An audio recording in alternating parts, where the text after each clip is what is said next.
மக்களே வணக்கம். மீடியாவில் யாரோ பெரிய ஆளுன்னு சொல்கிறாங்க, எவ்வளோ டேலண்டான ஆளாக இருக்கிறாங்க. அவங்கள எல்லாரையும் அப்படியே தூக்கி சாப்பிட்டு அப்படி ஏற்படுற மாதிரி ஒரு நண்பர் நம்மக்கிட்ட இருக்கிறார்.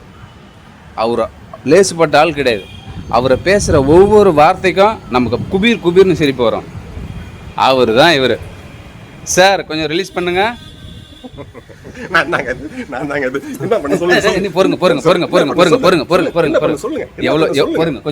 எவ்வளோ ஆர்வமா இருக்காரு பாத்தீங்களா? அந்த சினிமா டைலாக் ஒண்ணு சொல்லுங்க, உங்களுக்கு பிடிச்ச டைலாக்.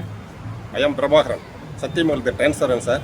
சாரி பிரபாகரன், டிரான்ஸ்ஃபர் போட்டாச்சு. அவர் போக மறுத்துட்டார், அதுவும் எனக்கு தெரியும். சத்தியமங்கலத்துக்கு எனக்கு டிரான்ஸ்ஃபர் கொடுங்க. பார்த்தீங்களா எவ்வளவு டேலண்டா இருக்காரு. இவருக்காண்டி இவர் இன்னும் நடிப்பு அரக்கன், நடிப்பு போதும், என்ன வேணால் சொல்லலாம். அவ்வளோ திறமை இவர் வச்சிருக்கிறாரு. இது மாதிரி நிறைய வீடியோ வரும். மறக்காமல் லைக் பண்ணுங்கள்.